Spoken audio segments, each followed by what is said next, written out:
de 2 enfants. Je suis aussi orthophoniste. Et puis, je suis par ailleurs élue depuis 6 ans maintenant à la ville de Châlons et avec une délégation particulière à l'agglomération du Grand Châlons.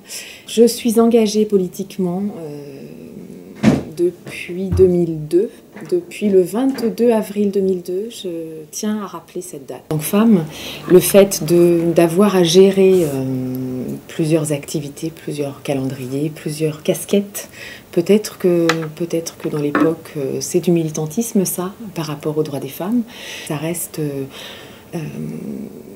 encore difficile chez les femmes. Donc, on a encore, malheureusement, me semble-t-il, plus la charge dans la tête, dans l'esprit, mais aussi dans la réalité, la charge du quotidien. Il faut l'être en tant que femme, aidée et soutenue dans son quotidien, sinon on ne peut pas faire ce que je fais finalement tous les jours. Et je pense que les hommes se posent moins la question, ils ont moins cette pression-là. Le quotidien, c'est les coups de fil au dernier moment parce qu'il faut aller en urgence en récupérer un à l'école, au collège. C'est le pédiatre, c'est l'orthodontiste, c'est ça le quotidien, en plus de l'agenda du travail, du mandat. Mais je sais que ça retient et ça empêche très clairement un grand nombre de femmes encore qui vont elles-mêmes d'ailleurs, se mettre des freins et du coup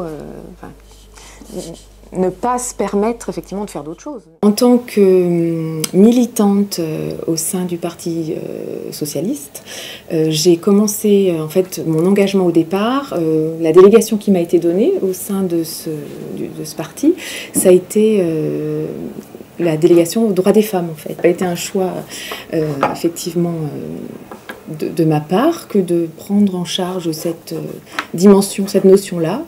Je sais même pas, je crois que j'ose le dire là, je sais même pas si j'avais conscience qu'il fallait militer et par rapport à cette thématique. J'étais même, je crois, surprise qu'au sein d'un parti politique, on ait cette thématique-là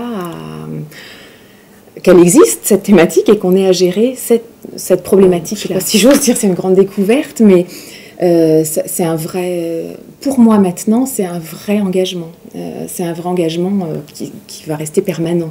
C'est-à-dire que ce soit, j'allais dire, au sein du parti ou ailleurs, je pense que c'est quelque chose qui mérite que l'on s'y engage complètement, qu'on prenne ce sujet-là à bras-le-corps. Donc, au sein du parti politique, rapidement, s'est monté tout un travail autour de cette thématique. Et puis, on a travaillé avec un nombre de femmes, notamment important, pour les mandats essentiellement, et pour mettre le pied à l'étrier de certaines femmes, pour leur donner un encadrement, pour se retrouver aussi, peut-être pour se serrer les coudes, enfin. Et puis on a travaillé aussi beaucoup par rapport à la parité d'une façon générale, et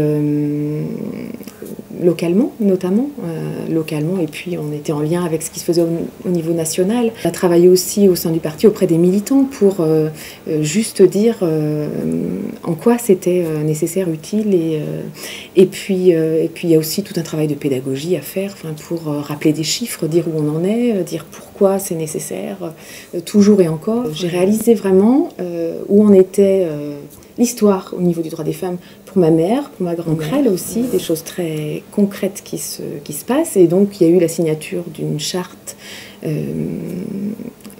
dans la première partie du mandat. Et puis, ce qu'on essaye maintenant de mettre en place, c'est des actions concrètes, parce que la signature, ça ne suffit pas. La signature sur des principes, il faut que les principes soient appliqués. Donc, je sais qu'il y a un travail qui est engagé avec les collectivités pour, notamment autour de l'égalité professionnelle. En interne, même au niveau des collègues, je me rends bien compte que, et dans les services et au niveau des collègues élus, les gens n'ont pas notion tout simplement qu'il y a un travail à faire. Et déjà faire un audit, un état des lieux, une photographie de là où on en est, c'est parlant. Alors, dans mon mandat, j'ai absolument pas du tout, ressenti tout ce qui pourrait être discriminatoire par rapport à mes collègues. Je l'ai vraiment jamais vécu, ça. Les échelons et être encore plus présente au niveau politique, je disais il faudrait que j'y sois encore plus disponible, encore plus présente. Et du coup, ça veut dire lever le pied au niveau professionnel. Je dis bien lever le pied parce que je dis pas abandonner ou laisser pour un temps, en tout cas. Et ça, c'est là qu'il y aura des choses à travailler, c'est évident. Pour pouvoir se dire on arrête un moment mais on peut reprendre. On peut reprendre avec du coup une garantie, un filet. On parle de statut de l'élu, enfin je sais pas, il y a quelque chose à inventer à ce niveau. Après, je pense que pour les filles, c'est la preuve par l'exemple. Je pense que c'est vraiment la preuve par l'exemple qui peut les décider. Plus il y en aura qui partiront dans les filières scientifiques, plus ça sera un appel d'air pour...